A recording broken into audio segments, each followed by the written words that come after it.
Hey, welcome to Damon Bruce Plus, brought to you by Ike's Sandwiches, and welcome to Dave Lombardi, who's got more subscribers than anybody in this 49er YouTube universe game.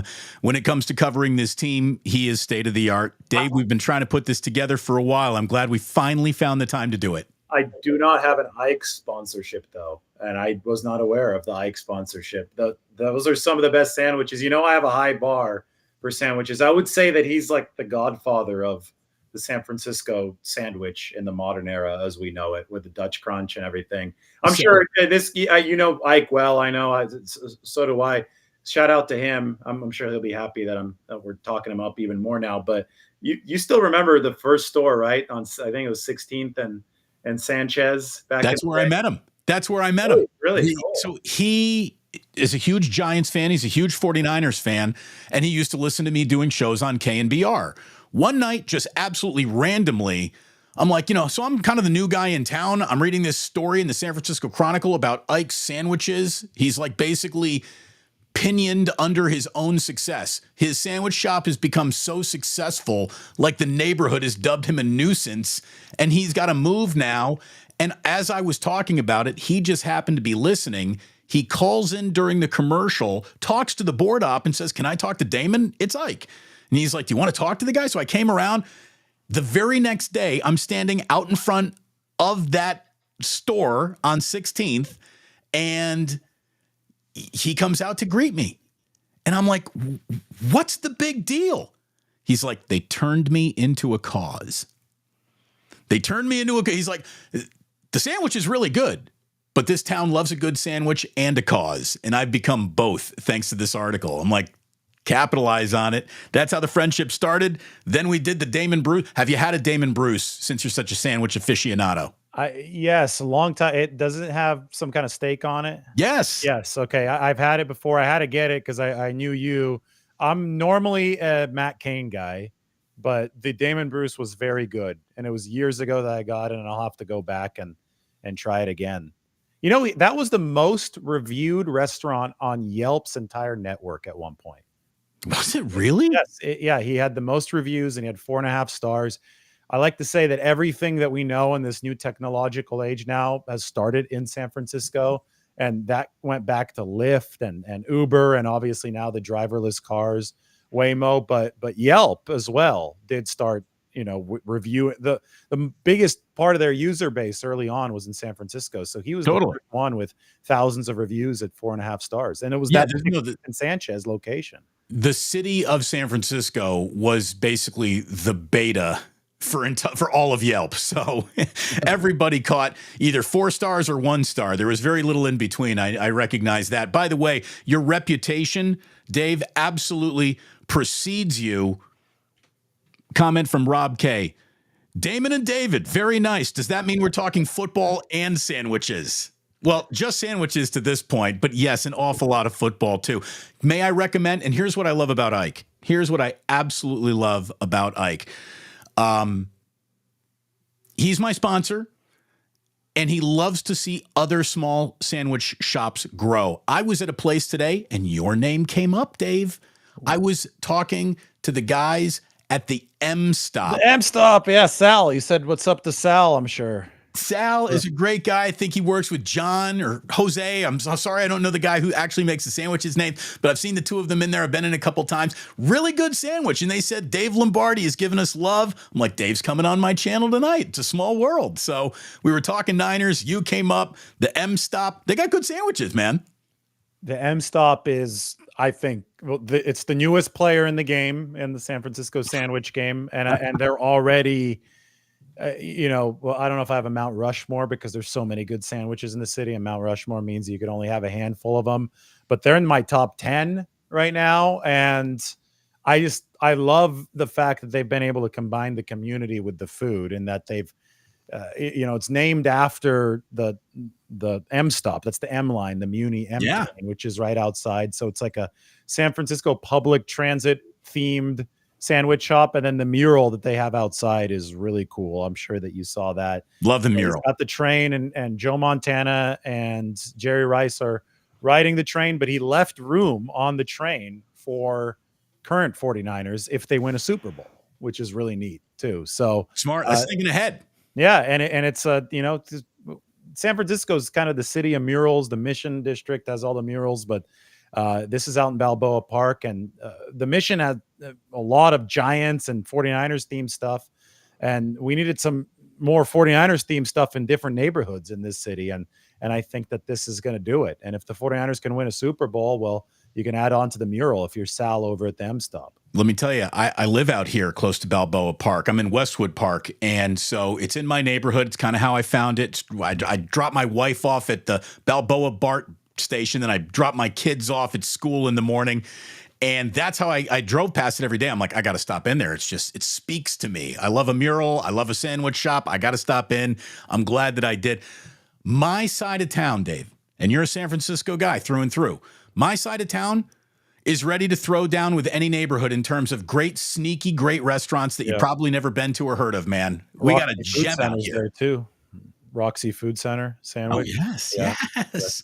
And there was that one spot that I went to that you noticed on Twitter. I just forgot the name. That's also right around the corner from them. Stop. It's in Balboa Park as well. Yeah, there's another little sandwich stop. I can't remember the name of it either right now, but that's a good little sandwich. I think Ike has really raised the game. He really has. He's inspired an awful lot of guys. Ike's, thank you very much for the sponsorship. And since I'm giving love to my local San Francisco sponsors, Dubliner West Portal, any sandwich should be washed down with a great Guinness. You can get one at the Dubliner and West Portal. You got to like a bar, David, that has local high school football helmets in it. And the Dubliner West Portal has that. So it's my kind of spot. Hopefully you and I will go there for a pint one time soon.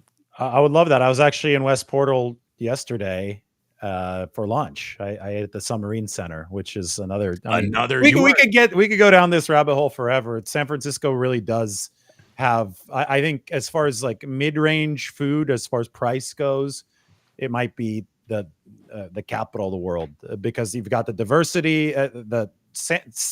You go to New York, for example. I don't know how much you talk to Sal, but some of the best sandwich shops in New York are owned by guys who learned how to make sandwiches in the Bay Area.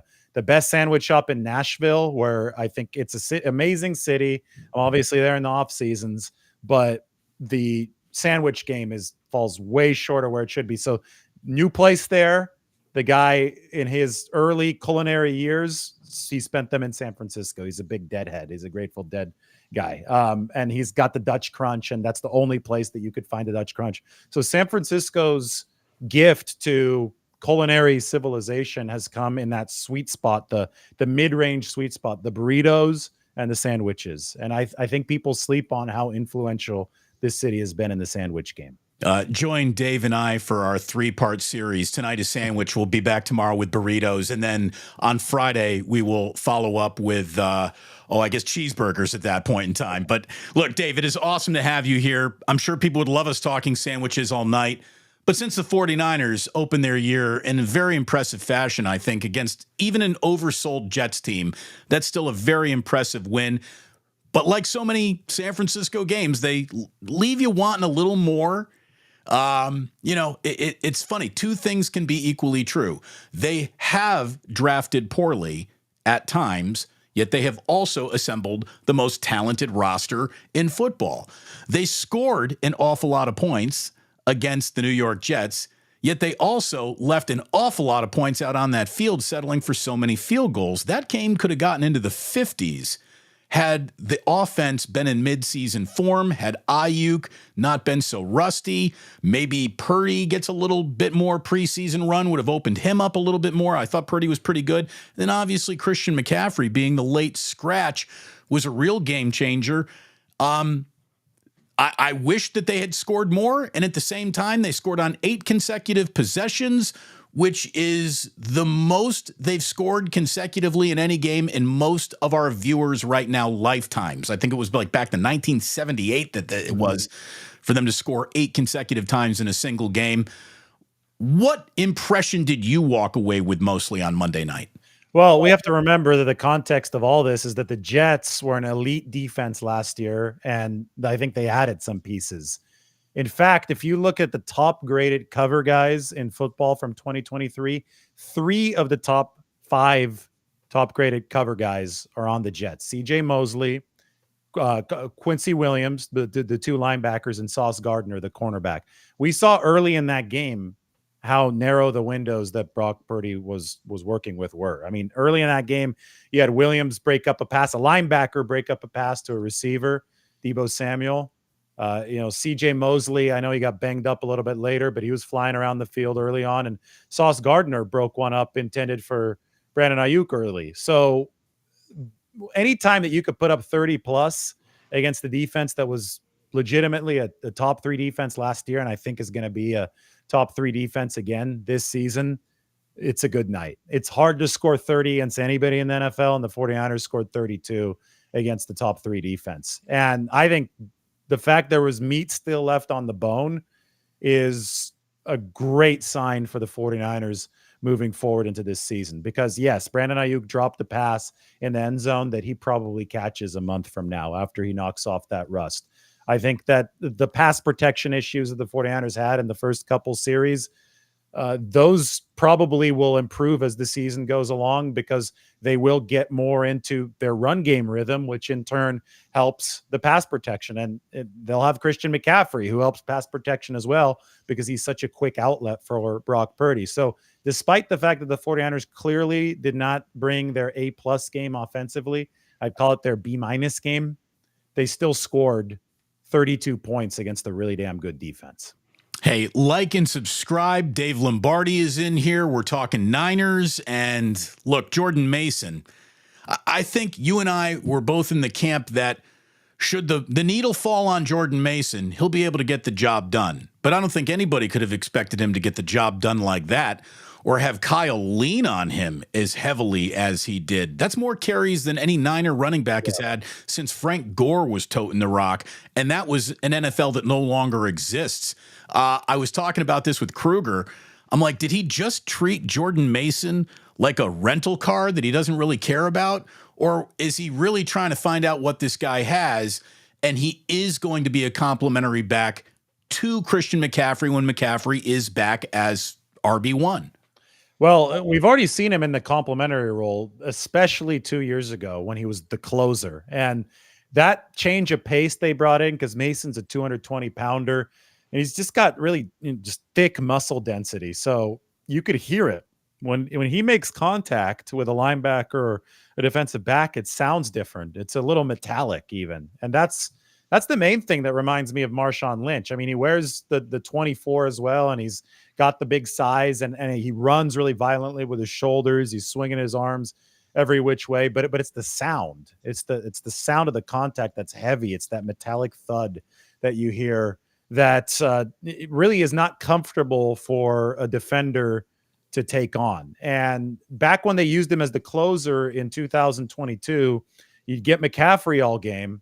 And then for the last drive or the last couple drives, all of a sudden Mason would come in, and it would be a devastating counterpunch to defenses. And Trent Williams would joke that defenders and safeties especially would make business decisions. They wouldn't want to get right in front of Jordan Mason. So we had known that he had this ability to intimidate defenses, but you're right. We didn't know that he had the ability to do it 28 times in one game. And it's fitting that they inducted Frank Gore into the 49ers Hall of Fame before this game, because it was, as far as longevity and workload went, it was a Gore type of game from Jordan Mason. Now, he didn't run like Gore. I mean, Gore was so good at following his blockers and minimizing contact. That's how he was able to play for 16 years and rack up 16,000 yards. Jordan Mason, I mean, he was just taking everybody on. It was the diesel package for the 49ers. And I think that's exactly where the Jets were weak.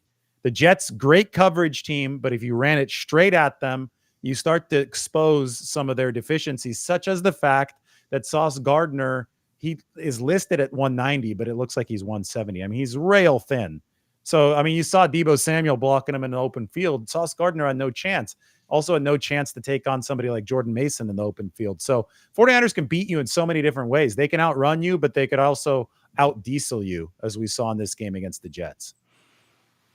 To sort of close the door on Mason's evening, the awkward press conference buoyed by this when did you know you were going, and reporters trying to see if the 49ers were negligent in reporting the severity of McCaffrey's injury. Where do you fall on all that, and why did that play so poorly at the end of the night? I think because betting and fantasy football are such a huge deal to people on the internet.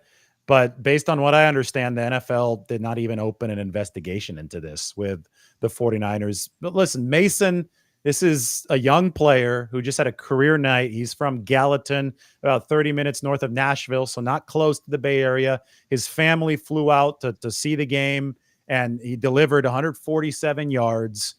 In a post-game interview, he wasn't exactly sure when he had been told he was going to be the starter. It might have been Friday. It might have been Saturday. There might have been multiple conflicting messages because the 49ers weren't sure if Christian McCaffrey was going to play. And based on everything that we know now, that exactly was the case.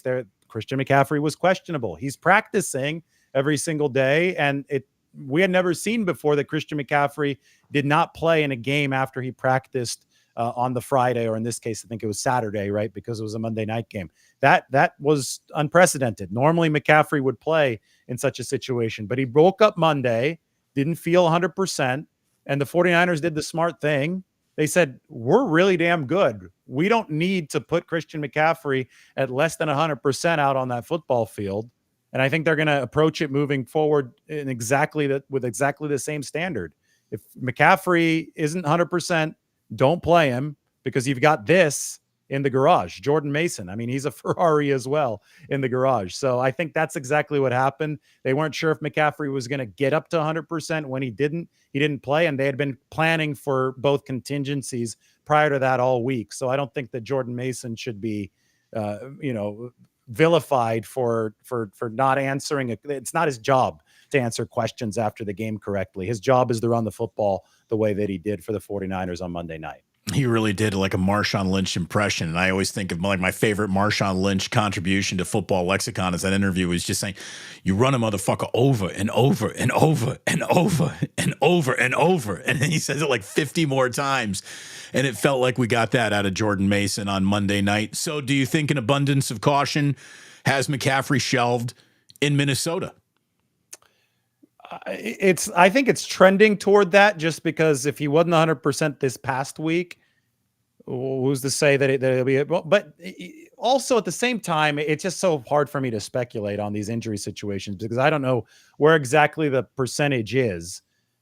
They did not, and they do not plan to put McCaffrey on injured reserve. So that's our one firm clue as to where the percentage of health is for Christian McCaffrey. Because if they had thought about putting him on IR, that would mean that he's shelved for at least 4 weeks. So the fact that they didn't put him on IR means that they think that he's going to be at 100% before the 4-week mark. And I do think that 100% is the standard that the 49ers are working with, and it should be the standard that they're working with since they have so much depth on this team. So I would think that the likeliest return for Christian McCaffrey would be week 3, but it could happen this week. But I mean, again, that's just me. That's a lot of conjecture, and that's me reading between some tea leaves. Dave, put a letter grade on Brock Purdy's opening night.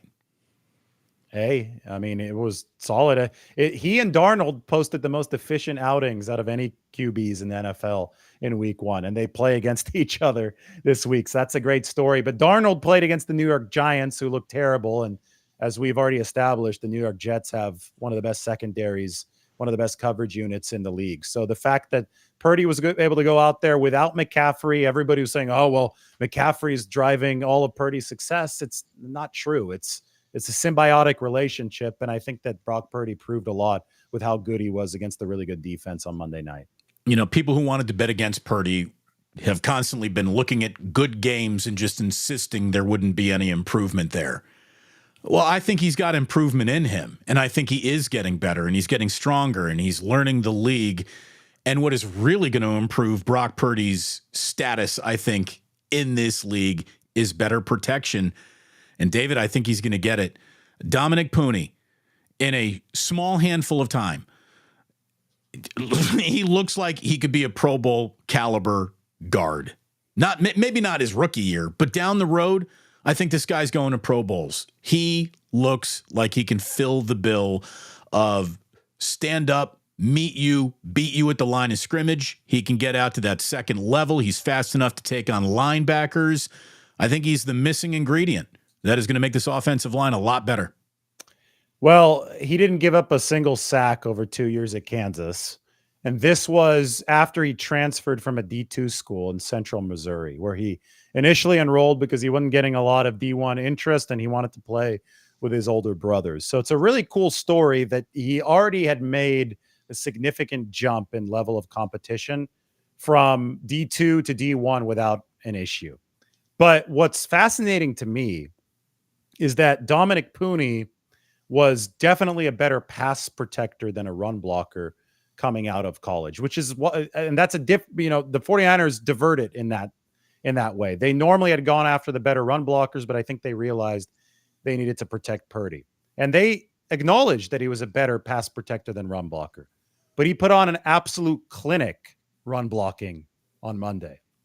Against Quinnen Williams, too. Like against one of the real big boys in the league. I know he wasn't straight up every rep against him, but you can't have a harder first day of school than the Jets' defensive line. And I just thought he passed with flying colors, man. And I love the attitude. I've seen some of the conversations he's had in front of his locker on your channel, on Kruger's channel, and everything about him just seems like wired for success. He's very, very mature. And it's not just the way that he talks, it's the way that he carries himself on the field. And again, I think he had two older brothers. They were both football players.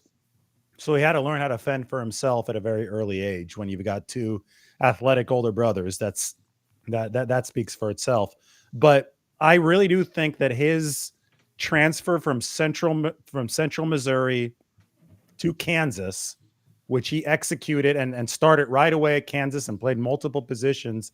I think that experience, being able to navigate the increasing difficulty, and it becomes exponentially more difficult, D1 versus D2, I think that really prepared him to make this jump to the NFL. And that's what you see now. You see a rookie who is wiser and just carries himself beyond his years, right? He looks way more like a veteran than a rookie, and it's because he's already made a jump, maybe even a bigger jump in the past very successfully. In the Trent Williams Hall of Fame induction, they should just show all the snaps that he played against the Jets and then end it by saying he didn't even do a jumping jack before this game started. He walked off the street and did this. That's who he is. I thought that was unbelievable out of Trent Williams. I didn't think he would be able to give that much in a single game after missing an entire preseason. That was a wow moment for him, I thought. And he did give it all that he had. He had to go get an IV in the fourth quarter. So he spent all of his energy. He's going to have to play himself into shape. I think same thing with Brandon Ayuk. You could work out all you want in the gym, but if you're not out there taking full speed reps, then it's going to be hard to develop that callus. Trent is Trent, man. Trent is he's one of a kind, and I'm not just talking about current players. I'm talking about go back through history in the NFL. You watch some of his workouts at 320 plus pounds, and he's doing standing jumps over hurdles. It's hard to run and jump over a hurdle. It's an Olympic event that only very athletic people succeed at. Trent Williams can walk up to a hurdle without a running start, much heavier than hurdlers in the Olympics, and he can hop right over it. So he's absolutely special athletically, but I think what truly sets Trent Williams apart is how smart the guy is. I mean, he is a complete student of the game. He understands, how offensive lines played in the 70s and how things evolved into the 80s and how things have evolved over his long career. He's obviously been around since 2010, I think. So maybe, 2010 was the year that he entered the league under Shanahan in Washington. So he's seen the evolution of football from 2010 through the Chip Kelly experimentation with spread offenses to the, he's seen the Legion of Boom defense at around that time to now the Shanahan offenses taking over the league, which is really a reversion back to the outside zone that Shanahan ran with the Denver Broncos before Trent Williams' time, but now it has a lot more, I think, advanced passing concepts sprinkled in. Trent Williams understands all of that, and you could have long conversations at his locker about all of this stuff, and he combines it with this athleticism and this size to create a completely unique package. And you know what I saw in the locker room, Damon, after the game on Monday night, which is something that I always know it's football season when I see this. I walk in there, Nick Bosa has walked across the entire room because his locker's on the other corner of the 49ers locker room, and he has sat down by Trent Williams, and they are just there talking shop at Trent's locker. It is a tradition after every game, win, lose, or tie, Bosa is going to go find Trent Williams and break things down with him. And if that's not the biggest sign of respect, I don't know what is. And it's the coolest thing ever. They're just there talking shop, and the knowledge that comes out of that corner of the room at that time is really, really impressive to me. Who do you think is giving the other more advice? Bosa talking to Williams about how to slow guys like him down, or Williams talking to Bosa how to beat guys like him?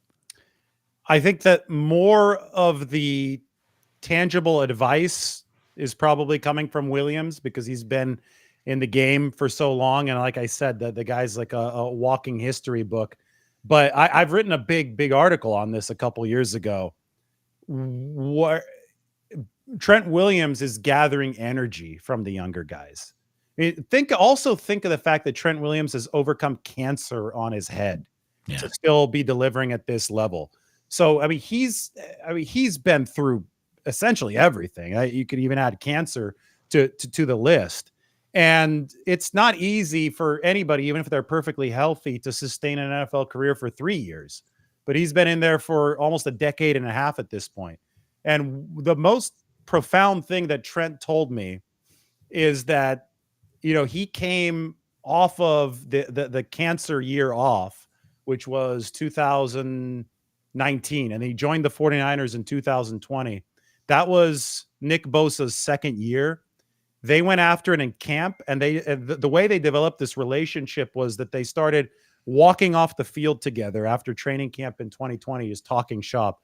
And Trent told me that just being around Bosa and kind of the youthful exuberance of a great player, but he was still fresh to the game. He wasn't jaded by the game.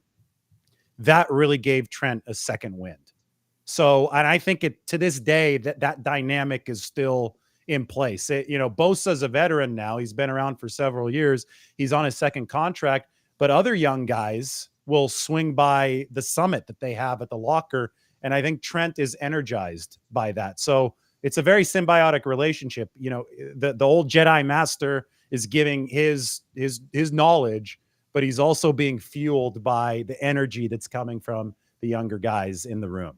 By the way, getting good energy from Red Jet. An evening session with a Tribe Called Plouffe. How awesome. Like and subscribe. Hey, we finally got Dave Lombardi to come on by. I want to be able to say things to Dave like, dude, you're one of the most watched videos on my channel, so you have to come back and give me another favor. Look at you. You're just a magnet for 49er fans and eyeballs, which he is. So like and subscribe indeed. And thanks to Dave for being with us here tonight. He's busy. We're busy. You're busy. So we don't want to waste your time.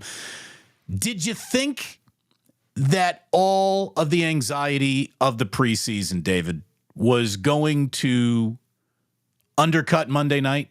Were you surprised it went as well as it did?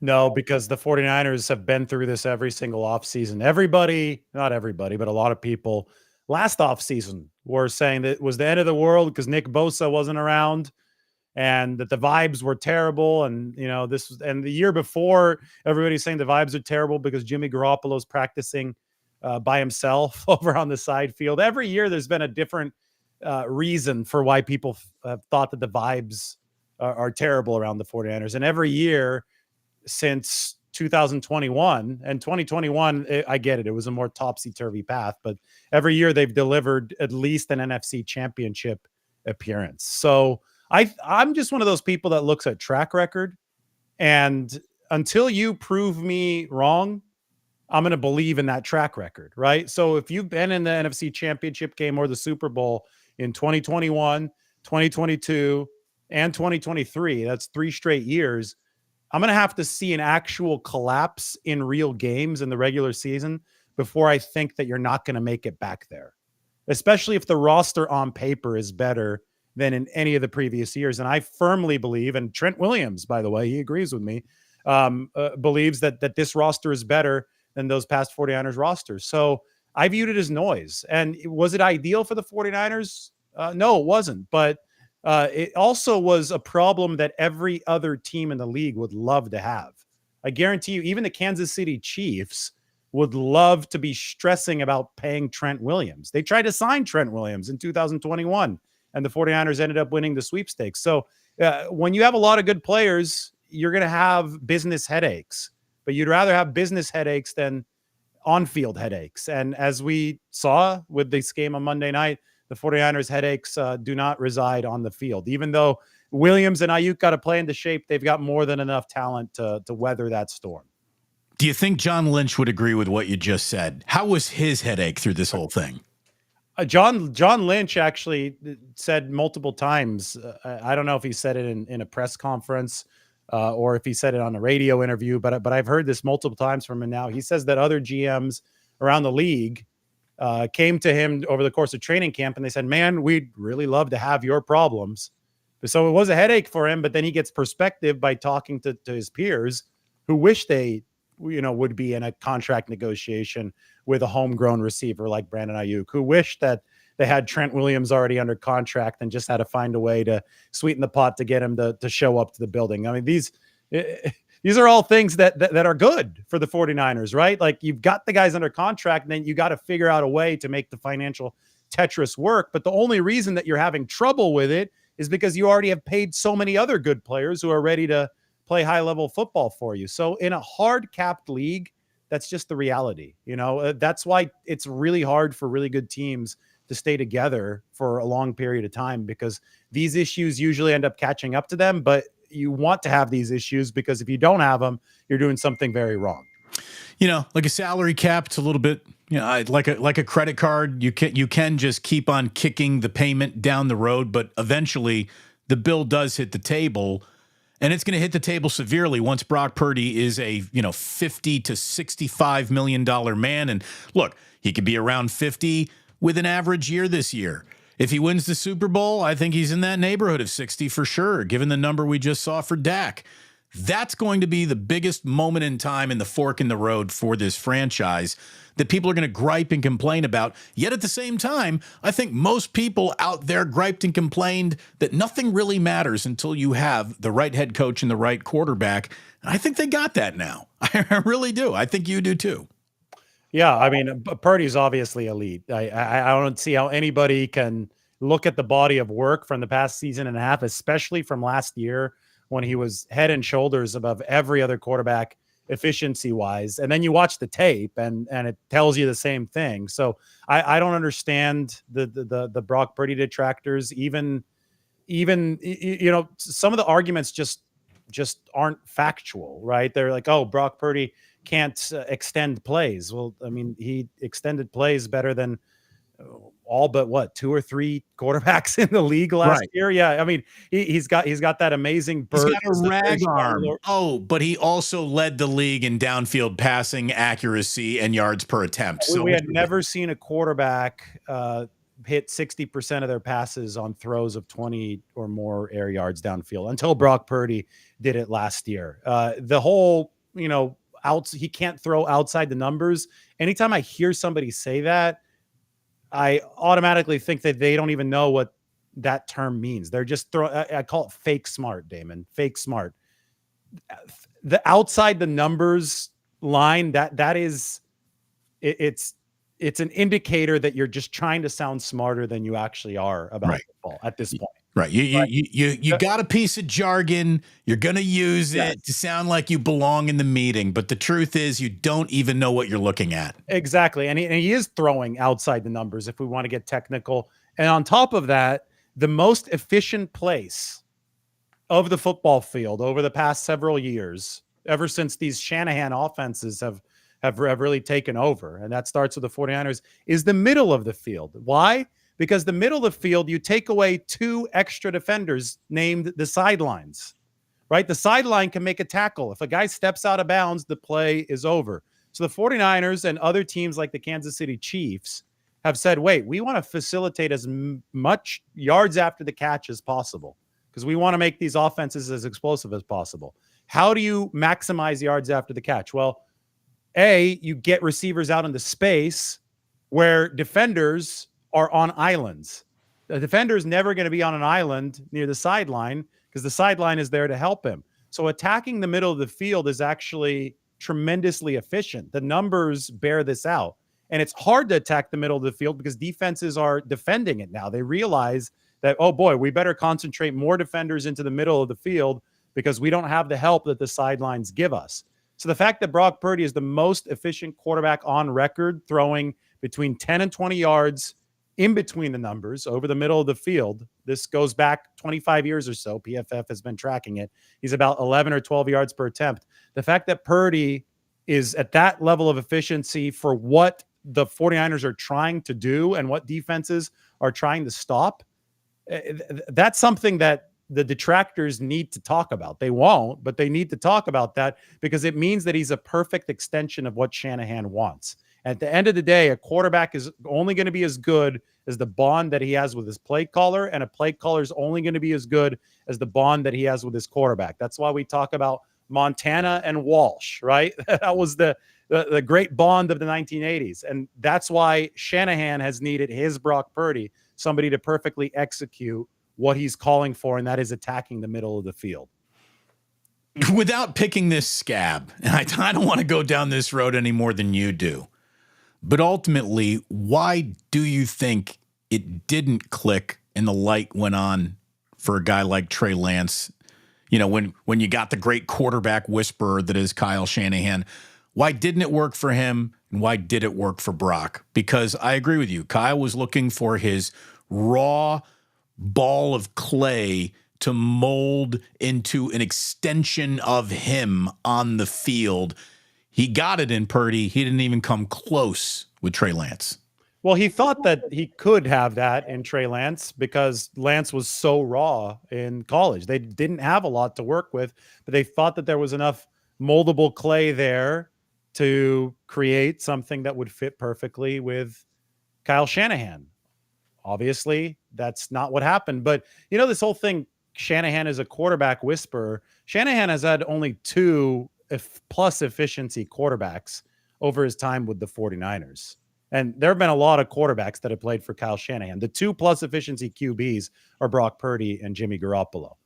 Other than that, it's not like they turned Nick Mullins. Everybody says, okay, I saw the game against the Raiders for Nick Mullins. They won 34-3. They think that Nick Mullins was some kind of great quarterback under Kyle Shanahan. He actually ranked near the very bottom of the league efficiency-wise. So did Brian Hoyer. So did CJ Beathard. Who else did they run out there? I think that was it. I think, yeah, those are the 3. Those guys didn't work out early on. It wasn't until Garoppolo came in 2017 that the 49ers finally had a competent quarterback, but he couldn't stay healthy. Then Purdy came and he took the level that Garoppolo showed when he was healthy, which was finally an efficient level that the 49ers could win with, and he raised that even higher.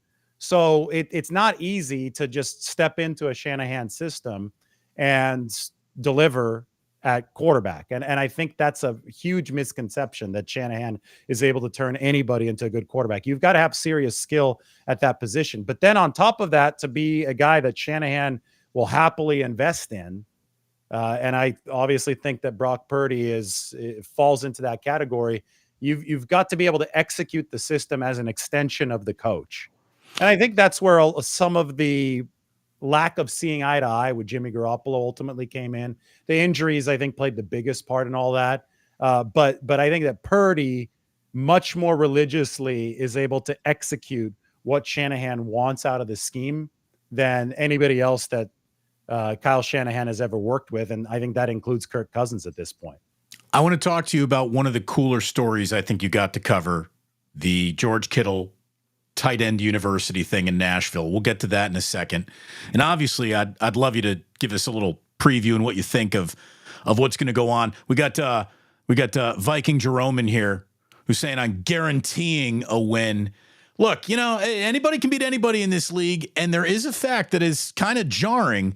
The 49ers haven't won in Minnesota in 32 years. 92, yeah. It's unbelievable. That's serious. I mean, I know they don't play them every year, but it's a house of horrors kind of thing. Remember, they lost there in 2009 when Brett Favre threw the Greg Jennings with 2 seconds left. Yes. They lost there in 94, and 94 is their last Super Bowl winner, but that was because they were playing the backups in week 17. They had already clinched the 1 seed. They lost there in 2012. That was week 2, just like this, with the Harbaugh team that just was sleepwalking. And I think that's a danger here because this is a 10 a.m. Pacific start, and it's a short week for the 49ers. So you got to look out for that. And then they lost in 18. That was the season opener.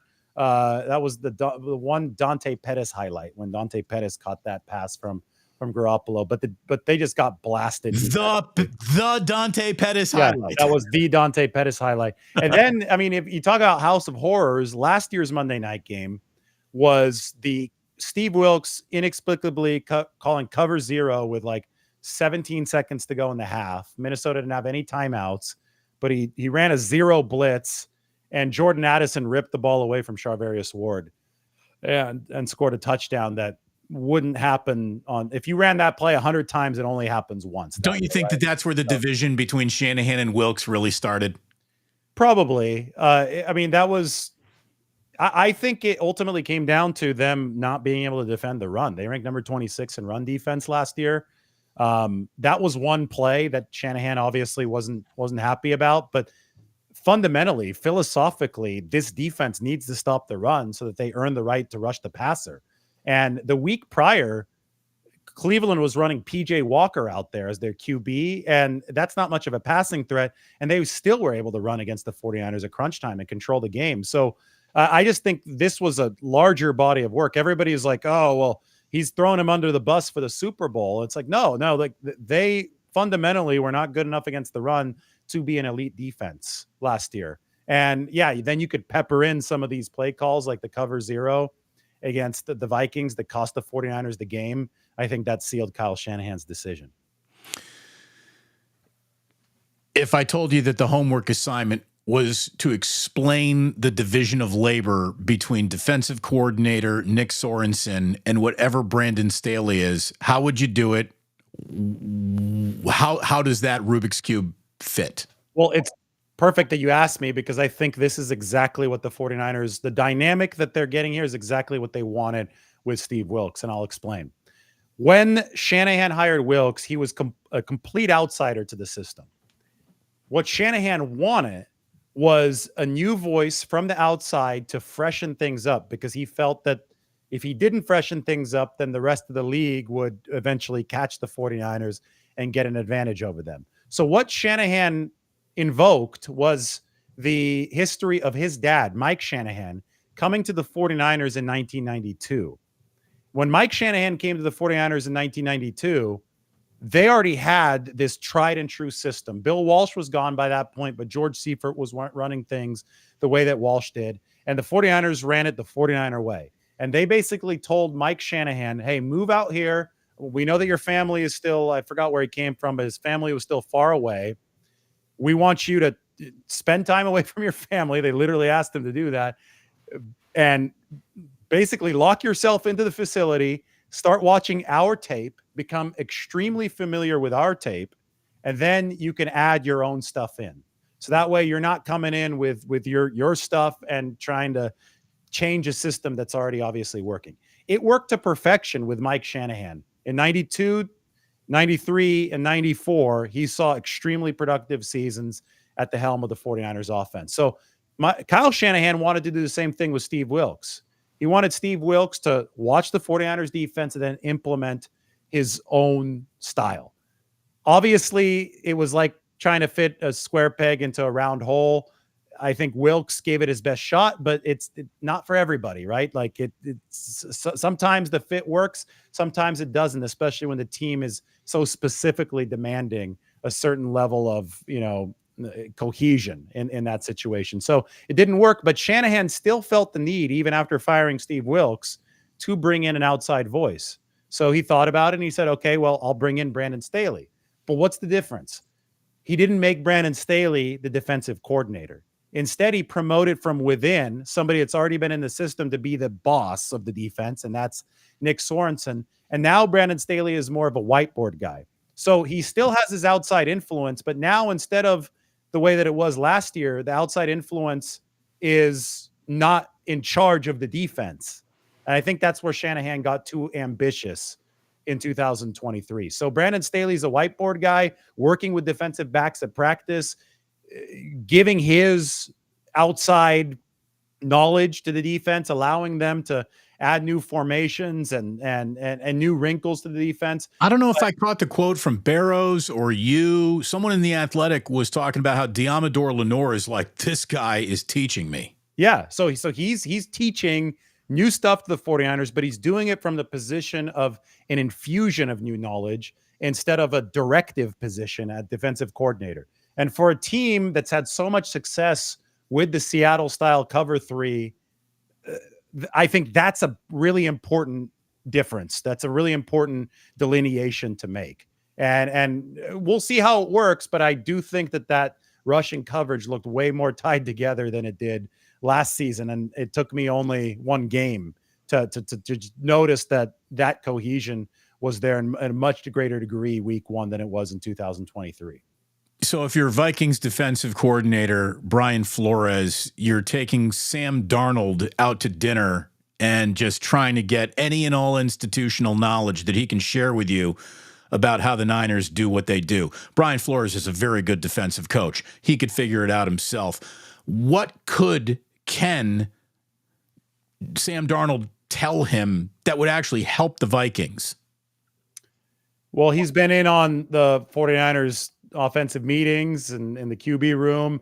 I think that at this point, though, you look at Kevin O'Connell, the Vikings coach, and he was under McVay with the Rams, and then McVay was obviously under Shanahan in Washington. So the Shanahan offense is taking over the league. It's become a ubiquitous language around the league. So I do think that playing the 49ers and playing against Shanahan is not the novel exercise that it was just a few years ago. I do think that, the chess match has evolved to the point where you can't just, talk to somebody that used to play with the 49ers to get some kind of insight that you've never heard before. It's going to be more about the in-game chess match. And that's the reason why Shanahan is staying ahead of the competition, is that he's really good at setting plays up and making counter adjustments that Sam Darnold probably hasn't even heard of before, because hopefully if you're the 49ers, Shanahan has evolved from the coach that he was last year. By the way, look at Brody Brazil slipping on in here watching. Thank you, Brody. Freaking love that guy. He had a hell of a week last week. Yeah. We got to get Brody on soon. Shout out to Brody. Sorry about how that all went down. But he does a great job. And I have to say, I've watched some of his YouTube videos, and I'm not the biggest baseball and hockey guy. I know he talked a lot of A's, talked a lot of Sharks.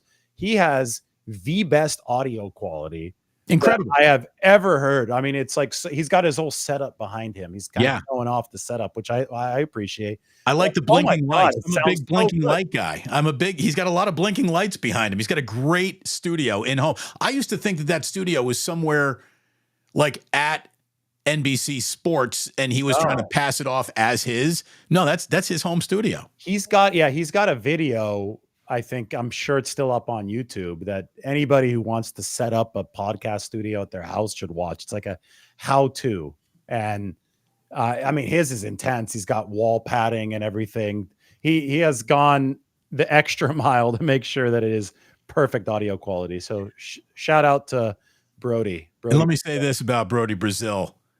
If that stock is on the market, I'm not selling, I'm buying. I guarantee you Brody Brazil is 100% landing on that guy. That guy's landing on his feet somewhere. There's no doubt about that.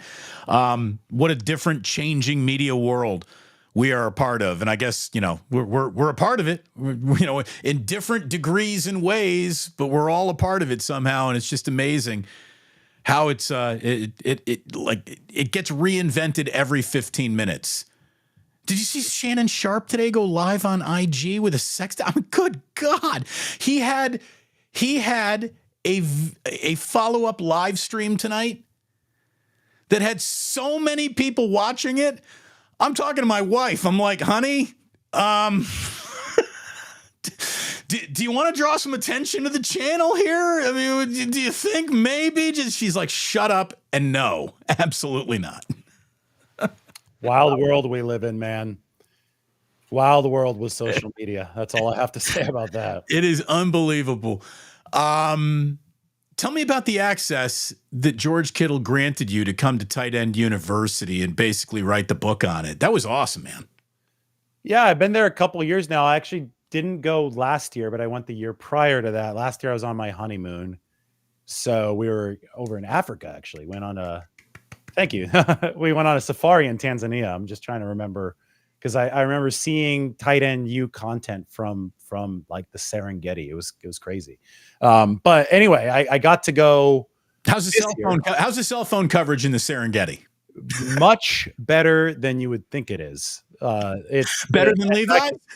It's actually frustratingly good because the ability to not unplug is there, right? It's a place where you would think like, okay, I'm out in the middle of nature. The cell phone's not going to work. I'll get to unplug. And then all of a sudden you open your phone because you just wanted to take a picture and you're like, 5 bars?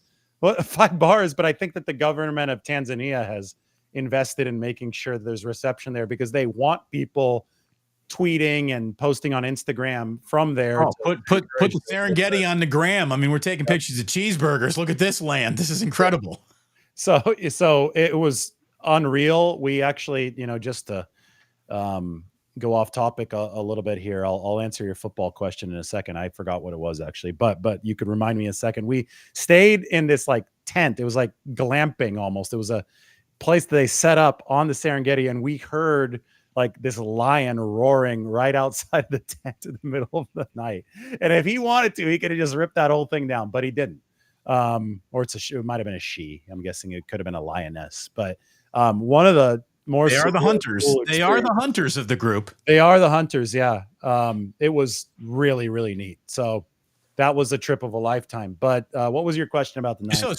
So you're in Nashville. Kittle gives you what? Full access to meetings, to practice, to the facilities. He's got the barn. He's got his house. How much did you get? You actually peek behind the curtain. Well, so they do this at Vanderbilt, actually, the Tight End U. So they use Vanderbilt's football facility. Okay. Yes, George does, because the field would not be big enough at his house. It's like I don't want to shortchange it. It's 40 to 60 yards though. And it's turf, and that's the one thing that he wanted it to be natural grass, but the weather there in the winter, it gets a little too cold, and you get some snow and just not a lot of sun sometimes in the winter. So it's not quite California, right? So they did make it field turf. But he's got the barn where everybody works out. Jordan Mason swung by a couple times this year to the barn because, like I said earlier, he's from the Nashville area. Cool story about Jordan Mason before I get back to Tight End U is that he bought a jugs machine for his house, and he was out in the heat in Nashville, and he was just catching passes off the jugs machine all summer. And you could tell, like, if you showed up at training camp and you saw Jordan Mason, looks like a different receiver for the 49ers this year. And that's huge for this offense, because if you want to be Christian McCaffrey's backup, you better be a threat in the pass game. But anyway, Tight End U at Vanderbilt, awesome. I mean, the first step, you check in at this hotel downtown, the Thompson Hotel. It's like the trendy hotel with the rooftop bar. It's called LA Jackson. And that's what they have their big party to start Tight End U. Then they do their on-field stuff the next day. Players' spouses, so like the wives and the girlfriends, they all have their own thing. They do a brunch, I believe, while all the guys are out at Tight End U. And just the knowledge that is being shared there, gives me vibes of the Trent Williams at his locker thing. Dallas Clark, great tight end, is like a counselor. But I mean, this guy, he's in great shape. And we talked a lot because I do my open water swimming in the bay, and he's doing Ironmans now. So I've stayed in touch with Dallas Clark now for 2 or 3 years because I'm giving him swimming tips for his Ironman. And this guy is just so maniacally focused to be the best at whatever he does. So he has a great NFL career. He's playing with Peyton Manning. And then now he's in better shape, it seems, that he was even during his NFL career. And he's doing Ironmans. And he is picking the brain of anybody that he can find to become better at swimming. Like, that's just the spirit of tight end you. It's just a bunch of men that are trying to get better at their craft. And for most of the guys there, it's at the tight end position. But Dallas Clark, who's the one teaching the tight ends, he wants to get better doing Ironmans, which, there's a level of insanity to this, right? Everybody is a perfectionist. And I think it's like really, really cool to put all of that talent into one spot and then see how these guys do over the course of the regular season. It's been a great couple of years for the tight end position. How many guys we talking showing up and going to that? 2 years ago, it was a little bit more. It was like 80 or 90. I think there was like 60 to 70 this year. So like every team in the league is represented almost? Yeah, I think every team in the league was represented or close to it. Wow. Yeah. And it really is Kittle's design. This isn't some in partnership with, there's a sponsor behind this whole thing. Tight End U is about to have a Netflix special. I mean, like, is it really from the mind of Kittle? Is that how this thing was born? Kittle, Olsen, and Kelsey are billed as the founders of it. Okay. To me, just looking at it from, knowing what I do, it seems that Kittle has been the most active and it's in Nashville, right? That's where he lives in the off season. But I don't want to take any credit away from Greg Olsen or Travis Kelsey. But to me, it seems that George Kittle, if you had to list the order of influence, to me, his fingerprints seem to be the most common on this. I think you're a total pro at what you do. And because of that, I know that you're not trying to make enemies with anyone that you cover. And you're certainly not trying to make friends either, because that's the job. You got to be right down the middle. You don't want a personal relationship getting in the way of you telling the honest story as you see it. So how did you craft the relationship with Kittle to get the access to be, I think, the only reporter who's been at Tight End U, right? I think Jennifer Lee Chan came this year. Okay. There typically hasn't been a lot of media, but shout out to her. She does a great job as well. I've covered the Niners since George was a rookie. So this is 2017, right? You guys have earned some trust with each other. Yeah, I think you go through. Here's the thing. The first 9 games of 2017 were losses. So the first, the first 9 games that I covered in the NFL, because I had covered college football before, I was new to this, were all losses. It got dark, Damon. It was tough. And that's despite the fact that we all knew that the 49ers weren't going to be good that first year. So anybody with a brain knew that Shanahan wasn't on the hot seat or anything. Right. Shanahan's first task was to flush it and start over. Yes. But it's so easy to say that from the outside when you're just watching on TV every week. Oh, okay, I'll tune in next year. When you're actually at practice every day or flying cross country to cover this team, and I think I made 3 East Coast trips in 4 weeks that 2017 season, it starts to wear on you when you're just around a team that's just losing. And first they were losing every game, like very narrowly. They're fighting, but then like guys got hurt. They weren't a deep team. So then they started getting blown out. And then there was, I think it was week 8 or week 9. They played Philadelphia and it was pouring rain. Philly would have go on to win the Super Bowl that year. It was 2017. And as you know, that's happening. Joe Staley broke his orbital bone. He was bleeding, from the eye socket.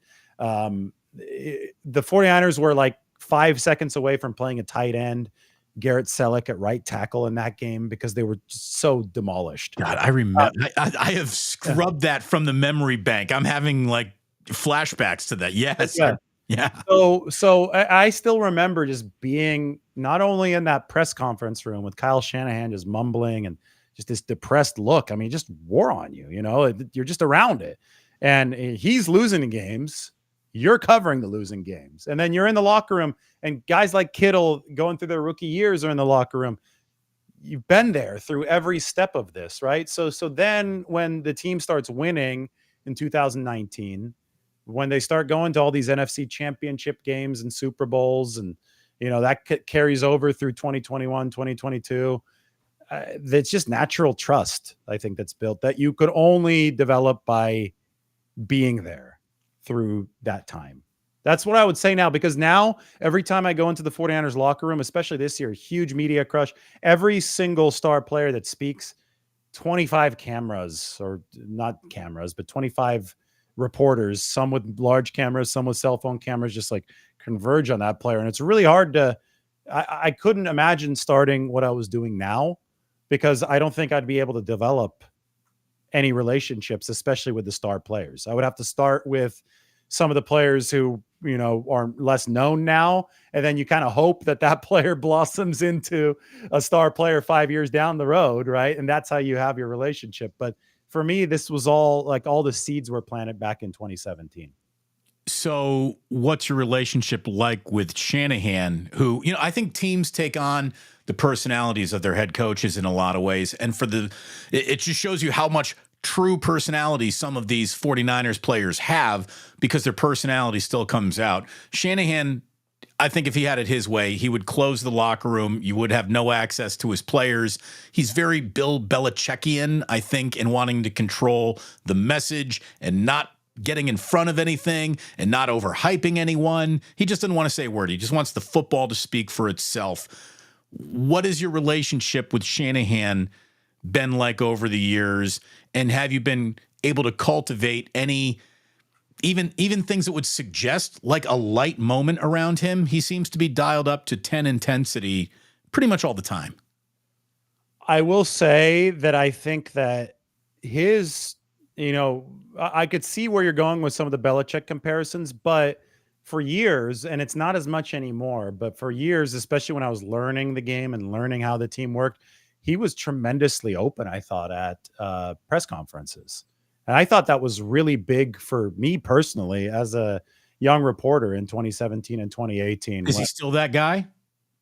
Well, now the press conferences are so much more crowded, and I think that some people have tried to burn him a few times for, it's just a natural course of the NFL media cycle. Now he definitely is a little bit more big league up there. It's a little quicker, and I don't get nearly as much out of the press conferences anymore, which is okay with me, because I'll just go into the locker room, and that's where I have my relationships. And I feel that's the way that you should be working with stuff. You get the press conferences because the teams have to make the coaches available, but the more personable access and some of the real backstories and some of the real texture is going to be found in one-on-one conversations. Right.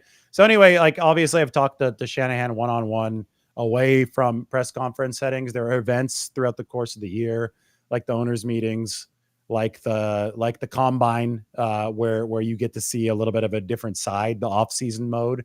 And I still find Shanahan to be tremendously insightful there. And, I have to give some credit to Mike Shanahan as well, who's been around the 49ers, and he's such a classy guy and brings a ton of institutional knowledge regarding the system, outside zone, right? He ran it in Denver. I think the Shanahans are really good people, and it's one of those things where as a team gets more popular, the standard access is going to get worse.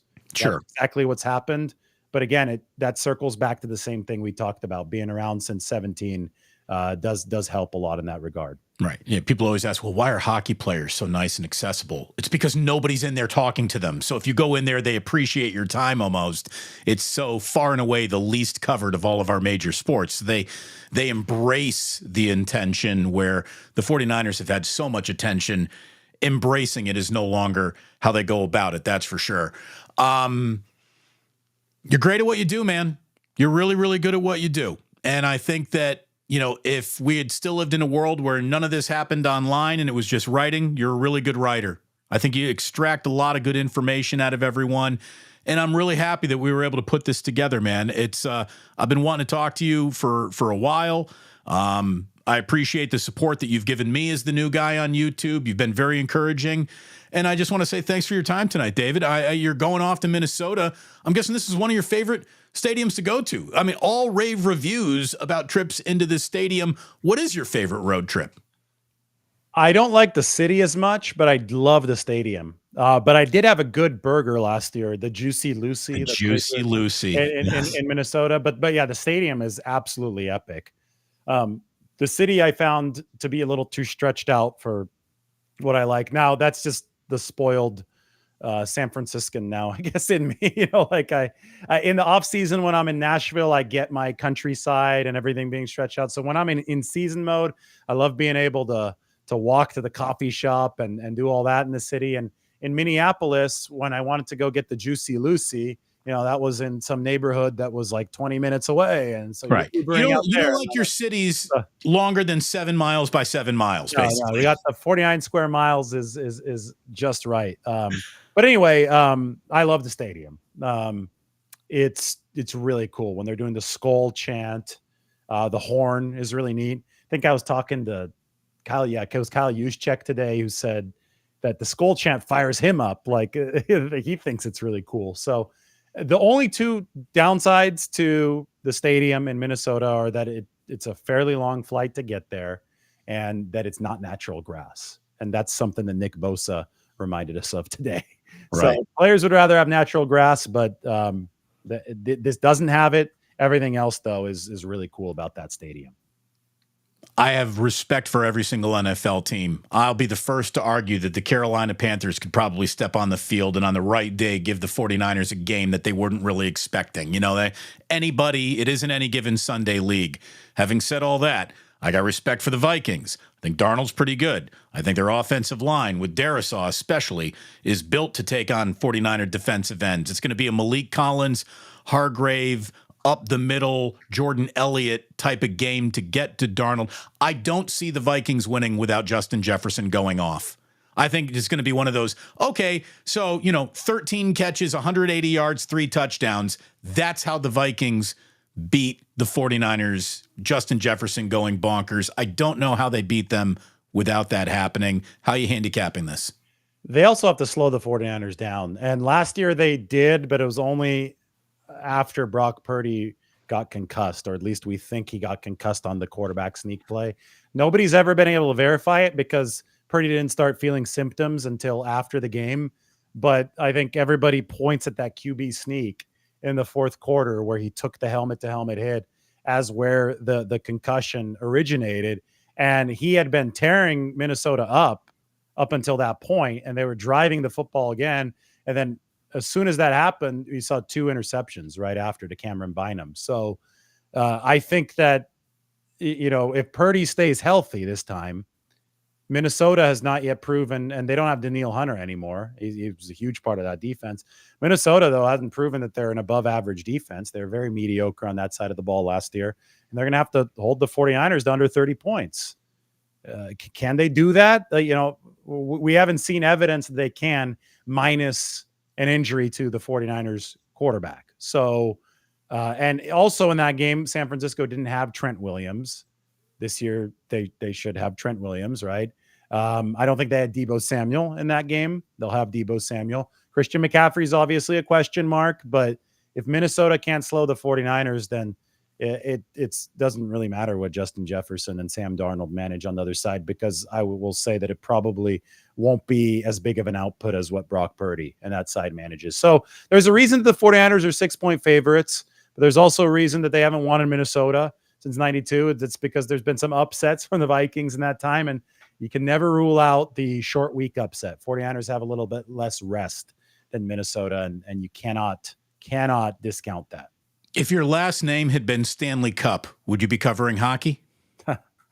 Well, it's funny because I'm half Czech. I have a passport. I speak Czech. I'm a dual citizen. So you speak national sport Czechoslovakian? I do, yeah. Fluently? Fluently. Let me cough here. Hold on.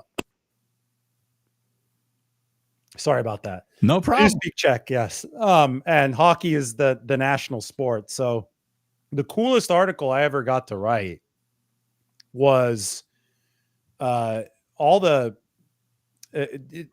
is such a big thing in Czech culture, and it's massive. The country punches well above its weight class. 10 million people, but back in the day, they used to beat the Soviet Union, which obviously is much bigger than that, and that was a huge deal for them. And then Czechoslovakia, now it's the Czech Republic. So really, I wanted to honor my family's legacy because my grandparents, were there, and my mom was born in Prague, and she didn't move out to the U.S. until around the time I was born in the late 1980s. So as different NHL players who spoke Czech, because the second most NHL players per capita after Canada are from the Czech Republic. They just won the World Championships in hockey this year, by the way. As they came through San Jose to play the Sharks, I interviewed all these NHL guys in Czech. And I was able to write this like 4,000 or 5,000 word feature that went into the political history and obviously written in English. I translated everything. Sure. But it was really cool to talk to the guys in Czech. And I think that you talk about hockey, the guys are happy to talk to you as is. Well, then I was this guy that was talking to them in Czech. Like that was, I got a lot of good stuff out of this story. And to me, probably to this day, like I've written a lot about the 49ers, but the one article there that I wrote about hockey that I put a lot of time in remains like the most personal article that I've written. So, anyway, if my last name was Stanley Cup, maybe I would be covering hockey. I had no idea that you were fluent in Czechoslovakian, and I don't know if anybody watching did either. I can tell you this. I've seen it with my own two eyes. When you can talk to somebody in their native language and they're not expecting that to come out of you, it's like one of the best surprise faces you will ever see. It's a face that is covered in surprise and like a calm, because I feel like I'm among someone who can now understand me. It's not a fluent conversation, obviously. I got a 5-year-old and a 3-year-old. And by circumstances, which I won't even bother to describe to you, they ended up in Mandarin immersion school. So I got a couple of blonde-haired, blue-eyed kids speaking Mandarin, decent enough to where we took the boys to Chinatown. We sat down. We went to one of any Chinatown restaurants. Couldn't even tell you which one it was. Just dumplings. Let's go eat dumplings. And Jack starts conversing with the waitress in just a little bit of Mandarin. He might as well have picked up dinner. They started sending us out food. They couldn't believe this 5-year-old was saying thank you and what's this and tell me your name in Mandarin. And it, again, like I said, we ordered like 3 things. They brought us 5, 6, 7 things, and we left with toys. They gave the kids toys. So it's something else. It's not a Czechoslovakian interview, but it was close. It's as close as I've come.